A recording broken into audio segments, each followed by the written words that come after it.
The Chronicles of the Narnia, Book 7, The Last Battle, Chapter 13, How the Dwarfs Refused to be Taken in.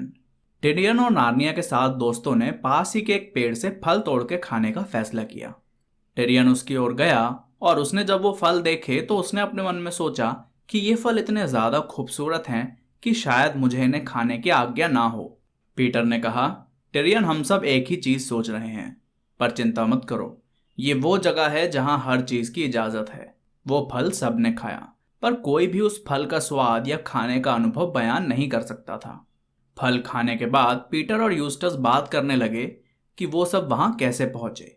Peter ने बताया कि हम सब train में थे और जितनी हमारी जानकारी है उस सुबह हमारे माता पिता भी कहीं जा रहे थे, जिसके लिए वो भी उसी ट्रेन में रहे होंगे जिसमें हम थे।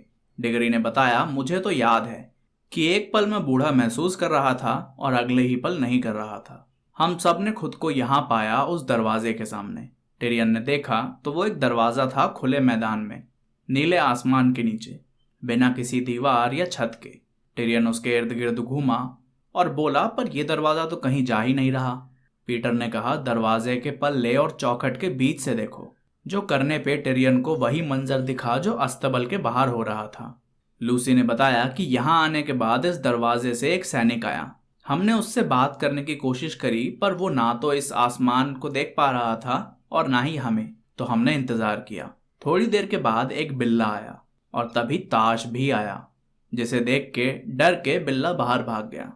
उसके बाद एक कैलरमैनी सिपाही आया, जिससे पहले से अंदर खड़ा सिपाही लड़ने लगा और उस जवान सिपाही ने पहले से अंदर वाले सिपाही को बाहर फेंक दिया और ताश ताश चिल्लाता रहा। उसके बाद किसी ने अंदर एक बंदर फेंका और ताश फिर आया। हमें नहीं पता चल रहा था कि ताश कहाँ से, कब और कैसे आ रहा था। बंदर को ताश ने एक चोंच मारी और बंदर गायब हो गया। टिडियन ने बोला, अच्छा ही हुआ। तभी यूस्टस टोकते हुए बोला, मतलब बंदर और रिश्दा ने एक सिपाही पहले ही अंदर भेजा हुआ था, जिसको आदेश मिला था कि बिल्ले को कुछ ना करे, पर उन्हें यह नहीं पता था कि ताश सच में आ जाएगा। यूस्टस को टोकते हुए टिडियन, जिसे लूसी की आवाज़ बहुत अच्छी लग रही थी, बोला कि तुम रानी की बात क्यों काट रहे हो। लूसी ने बताया कि उसके बाद कुछ बंधे हुए बौने अंदर फेंके गए। यूस्टस बोला, क्या उन्हें भी ताश खा गया, नाली के कीड़े कहीं के। लूसी बोली, नहीं, और इस तरह उनके बारे में बात मत करो, और तुम चाहो तो उन्हें यहाँ से देख भी सकते हो। यूस्टस बोला, आप जानती नहीं कि वो कैसी हरकतें कर रहे हैं कुछ समय से। लूसी बोली, मैंने उनसे दोस्ती करने की पूरी कोशिश कर ली, पर नाकामयाब रही। क्या तुम कुछ कर सकते हो टिडियन? वो बोला कि आज मेरे मन में बौनों के लिए कोई खास प्यार नहीं उमड़ रहा, पर आप कहती हैं तो ठीक है। लूसी उन सबको बौनों के पास ले गई। उन सब ने देखा कि बौने एक घेरा बना के बैठे हैं। जैसे ही टिडियन और लूसी उनके करीब पहुंचे, डिगल नामक एक बौना चिल्लाया, बस इससे आगे नहीं, मुझसे टकराने की कोई ज़रूरत नहीं है। यूस्टस बोला, हम अंधे थोड़े ही हैं जो तुमसे टकरा जाएंगे। डिगल बौना दूसरे बौने से बोला, ये इस हालत में भी देख पा रहे हैं? लूसी बोली, इस हालत में मतलब? डिगल बोला, इस अंधेरे अस्तबल में। लूसी बोली कि अपनी आंखें खोलो और आसपास देखो, क्या तुम ये आसमान, ये रोशनी कुछ नहीं देख पा रहे? लूसी ने कहा, चलो आंखों को छोड़ो, और उसने एक फूल उसकी भद्दी नाक के आगे रखा और बोला, सूंघो, कि तभी वो पीछे हो गई, क्योंकि डिगल ने एक मुक्का मारा और कहा कि तुम ये अस्तबल की बदबूदार घास मुझे सूंघाकर अपनी आसमान वाली बकवास कर रही हो। टिडियन बोला, ये रानी लूसी हैं, जिनकी वजह से मैं तुम्हारा सर नहीं काट रहा। डिगल ने पूछा, ये हो कौन तुम सब? टिडियन बोला, ये नार्निया के 7 दोस्त हैं, जिन्हें असलन ने समय में पीछे से यहाँ भेजा है। डिगल बोला, तुम अभी भी इसी बकवास में लगे हुए हो? तुम्हारा वो शेर खुद तो आया नहीं। टिडियन ने डिगल को बेल्ट से पकड़ा और खड़ा करने की कोशिश की, पर डिगल चिल्लाया, तुमने मुझे इस दीवार में देके मारा।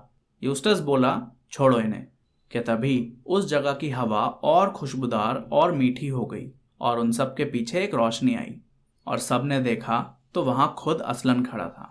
सारे नार्निया के दोस्त उसकी ओर दौड़े और गले मिलके उसके बाल सहलाने लगे। टिडियन उसे देख कांपने लगा। असलन ने उसे पास बुलाया, उसे चूमा और कहा कि शाबाश, तुम नार्निया के आखिरी राजाओं में से एक हो और नार्निया के सबसे बुरे हालात में भी तुमने हिम्मत नहीं हारी। लूसी बोली, क्या तुम इन बौनों के लिए कुछ नहीं कर सकते? असलन बोला, देखो मैं क्या कर सकता हूँ और क्या नहीं। वो बॉनो के पास गया और गुर्राया।